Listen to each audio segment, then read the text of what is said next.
PSG അങ്ങനെ രണ്ടാമത്തെ season അടുപ്പിച്ച് ചാമ്പ്യൻസ് ലീഗ് ഫൈനലിലോട്ട് ക്വാളിഫൈ ചെയ്തിരിക്കുകയാണ്.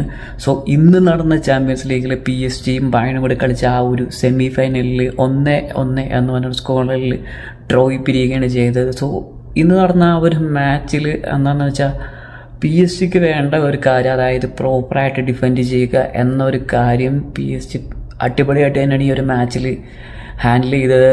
എൻ്റെ കാര്യം എന്താണെന്ന് വെച്ചാൽ എന്താ പറയുക, കഴിഞ്ഞ ഒരു മാച്ചിൽ അതായത് ഫസ്റ്റ് ലെഗിൽ PSG കളിച്ച ഒരു ടാറ്റിക്സ് ഉണ്ടായിരുന്നു. അതായത് ആ ഒരു മാച്ചിൽ അവരുടെ ഓൾമോസ്റ്റ് മിഡ്ഫീൽഡ് ലൈനും ഡിഫെൻസീവ് ലൈനും അതേപോലെ തന്നെ ഫോർവേഡ് ലൈനും എല്ലാവരും ഒരു ഇൻവേർട്ടഡ് ടൈപ്പ് ഓഫ് പ്രസ്സിങ്ങും, അതായത് ഫ്ലോട്ട് ചെയ്ത് എല്ലാവരും മാറി മാറി പ്രസ് ചെയ്യുന്ന ഒരു സിസ്റ്റമാണ് PSG-ക്ക് ഉണ്ടായിരുന്നത്. സോ ഈ ഒരു മാച്ചിലേക്ക് വരുമ്പോൾ ആകെ ഒരു വ്യത്യാസം ഉണ്ടായിരുന്നതെന്ന് വെച്ചാൽ PSG-യുടെ ആ ഒരു ബാക്ക് ലൈൻ, അതായത് ബാക്കിൽ നിൽക്കുന്ന ആ ഒരു 4 പ്ലെയേഴ്സും, അതായത് അവർ ഈ ഒരു മാച്ചിൽ കഴിഞ്ഞ മാച്ചായിട്ട് കമ്പയർ ചെയ്യുമ്പോൾ അവർ അധികം പ്രസ് ചെയ്തില്ല എന്ന് വെച്ചിട്ട് അവരുടെ ആ ഒരു ഇൻറ്റൻഷൻ എന്ന് പറയുന്നത് ഈ ഒരു മാച്ചിൽ വേറെ തന്നെയാണ്. അതായത് ബയറിൻ്റെ ആ ഒരു അറ്റാക്കിങ് ത്രീസിനായിട്ടുള്ള ആ ഒരു ഡിസ്റ്റൻസ് മാക്സിമം വൈഡാക്കുക.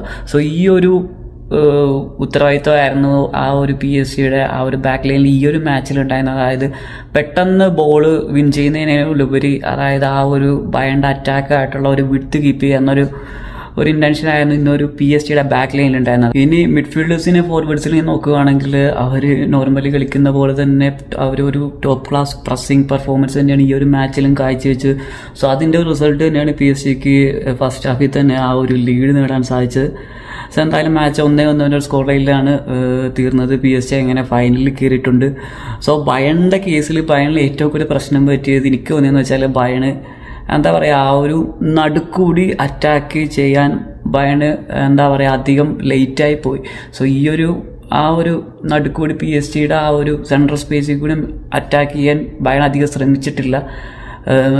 വിങ്ങിൽ കൂടി ശ്രമിച്ചതെല്ലാം ഫെയിലായി പോവുകയാണ് ചെയ്തത്. സോ എന്തായാലും ഇനി ആർസണലും PSG-യും കൂടിയാണ് ആ ഒരു ചാമ്പ്യൻസ് ലീഗ് ഫൈനലിൽ. സോ ആരായിരിക്കും ഈ പ്രാവശ്യത്തെ ചാമ്പ്യൻസ് ലീഗിലെ ചാമ്പ്യൻ എന്ന് നിങ്ങൾക്ക് തോന്നുന്ന അഭിപ്രായം ജസ്റ്റ് ഒന്ന് കമൻറ്റായിട്ട് രേഖപ്പെടുത്തുക.